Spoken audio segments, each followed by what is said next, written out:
नमस्कार, आप देख रहे हैं 4 PM और मैं हूं आपके साथ निधि मिश्रा। तो जैसा कि आप सभी जानते हैं कि उत्तर प्रदेश में सियासत लगातार गर्म रहती है और जगह जगह वक्त वक्त पर ये विवाद लगातार बदलता भी रहता है। जहां एक और लगातार आप लुलु मॉल को लेकर सियासत देख रहे थे, किस तरह की गर्माहट, किस तरह की राजनीति देख रहे थे। अब यहाँ पर एक और जो आंकड़ा है वो जुड़ चुका है। इससे पहले राष्ट्रपति चुनाव को लेकर लगातार जो है सियासत तेज थी और अब इस समय योगी के जो मंत्रिमंडल है, मतलब यूपी में योगी आदित्यनाथ की सरकार, और उस सरकार के अंदर जिस तरह से नाराज़गी लगातार बड़े बड़े मंत्रियों के सामने आ रही है, फिर चाहे वो ब्रजेश पाठक हो, फिर चाहे वो जितिन प्रसाद हो, और तो और यहाँ तक कि दिनेश खटीक जो कि योगी आदित्यनाथ की सरकार में राज्य मंत्री हैं, उन्होंने तो इस्तीफ़ा लिख दिया है। और इस्तीफे की वजह ये बताई है कि जो कानूनी तौर पर जो अधिकारी हैं वो उनकी बात नहीं सुन रहे हैं, क्योंकि वो एक दलित समुदाय से आते हैं। ऐसे में जो सियासत है वो तेज़ हो गई है लगातार, क्योंकि अगर एक ही जगहों पर तमाम सारे लोग रहेंगे, ऐसे में तमाम तरीके के विचार और तमाम तरीके की सोच भी सामने आती है। और ऐसे में दिनेश खटीक का इस तरह से गृह मंत्री अमित शाह को सीधा इस्तीफ़ा दे देना, और ये जो इस्तीफ़ा है वो वायरल हो रहा था, लोगों तक पहुंच रहा था, काफ़ी सनसनी मच गई है। और ये भी सुनने में आ रहा है कि यूपी में योगी आदित्यनाथ की सरकार में जिस तरह से बगावत की आहट सुनाई दे रही है, वो हो सकता है कि लंबे पैमाने पर हम देख सकें, क्योंकि 2024 चुनाव उत्तर प्रदेश बेहद मजबूत है और उत्तर प्रदेश बेहद महत्वपूर्ण भी है, जो कि लोकसभा चुनाव में 2024 में होने वाले हैं। और ऐसे में लंबे समय से पार्टी उत्तर प्रदेश में काम कर रही थी, और उत्तर प्रदेश में इस वक्त इस तरह से योगी आदित्यनाथ की सरकार में उन्हीं के मंत्री अगर इस तरह से इस्तीफा देंगे, और तो ये चीज़ काफ़ी नकारात्मक सिद्ध हो जाती है। और आने वाले समय में लगातार धीरे धीरे अलग अलग बड़े बड़े मंत्री, फिर चाहे वो जितिन प्रसाद हों या फिर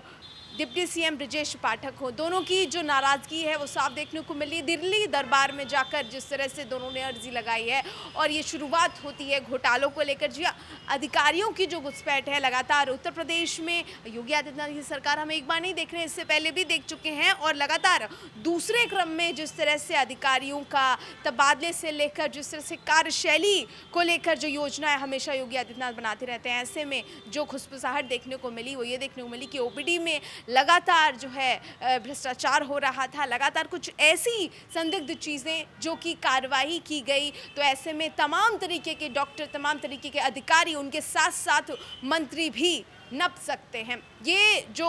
लिस्ट जारी हुई है, ये जो विवाद, जो तस्वीर सामने आई है वो बेहद रोचक है। और ऐसे में बीच में अगर ब्रजेश पाठक, जो कि उत्तर प्रदेश में हमेशा से ही उनकी जो छवि है, जो फिज़ा है वो अलग मानी जाती है, और इससे पहले भी कार्यकाल में जिस तरह से उन्होंने अपना कार्य किया और लोगों की नज़र में एक अपनी एक अलग उन्होंने जो है महत्वपूर्ण भूमिका बना के रखी है। ऐसे में डिप्टी सीएम हो जाते हैं, और डिप्टी सीएम लगातार स्वास्थ्य मंत्री में जिस तरह से वो हॉस्पिटल और स्वास्थ्य को लेकर लगातार जो है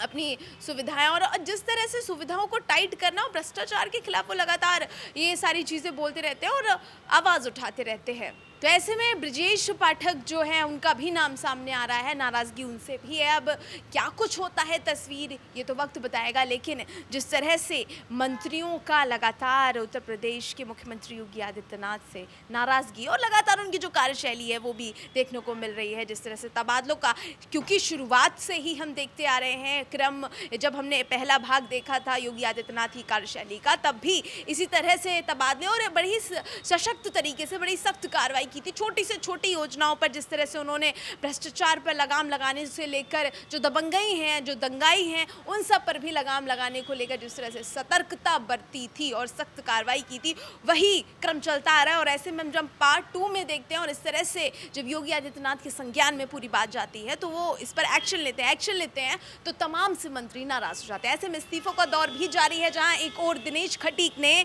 खुद अमित शाह को जो है इस्तीफा का जो पत्र है वो भेज दिया है। मतलब कि उन्होंने इस चीज़ को नहीं कहा है, लेकिन खुसफुसाहट ये पत्र में साफ तौर पर उन्होंने कहा है कि अधिकारी उनकी बात नहीं सुनते हैं, क्योंकि जो अधिकारी हैं उनसे अगर वो अपनी गुहार लगाते हैं, कोई बात करते हैं कि इसको ऐसे नहीं ऐसे कर देना चाहिए, तो वो दलित है, इस वजह से उनकी बात नहीं सुनी जाती। ऐसे में उन्नाव के जो विधायक हैं उनका भी इसी तरह का मामला सामने आया, जहां पर उन्होंने पत्र लिखा है और इस बात को कहा है कि भाई देखिए, मैं दलित हूं, इस वजह से अधिकारी मेरी बात नहीं सुनते हैं। और उन्होंने सीधा नाम लेके जो इंजीनियर है, जो वहां पर अधिकारी के तौर पर कार्यरत हैं, उनको लेकर उनका नाम मेंशन किया है और इस बात को लिखा है कि मैं दलित हूं, इस वजह से मेरी बात नहीं सुनी जाती है। ऐसे में भारतीय जनता पार्टी लगातार, क्योंकि जहां पर उनका जो भारतीय जनता पार्टी का जिस तरह से योजना रहती है किसी भी चुनाव को तोड़ने की और जीत दर्ज करने की, ऐसे में वो समान समीकरण बना के रखते हैं। फिर चाहे वो सामान्य वर्ग के लोग हों, दलित हों या फिर मुसलमान हो, सबको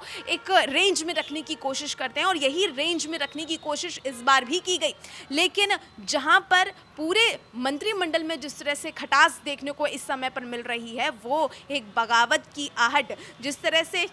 बगावत का धुआं उठ रहा है योगी आदित्यनाथ की सरकार में, वो बेहद महत्वपूर्ण है। क्योंकि कुछ ही समय बाद, कुछ ही समय रह गया है, 2024 की योजना एक तरफ बनाई जा रही है, तो वहीं दूसरी ओर उत्तर प्रदेश में इस तरह की सियासी गर्माहट दिल्ली दरबार तक पहुंच गई है और ये धुआं कहां तक पहुंचेगा। और योगी सरकार में बगावत की आहट, जिस तरह से बगावत का धुआं उठ रहा है, इस धुएं में कौन जलेगा और कौन बच पाएगा, ये सब आप देखेंगे। उसी के साथ साथ अगर हम बात करें राजभर की, तो जहां पर राजभर लगातार अखिलेश यादव से नाराज दिखाई दे रहे हैं, ऐसे में राजभर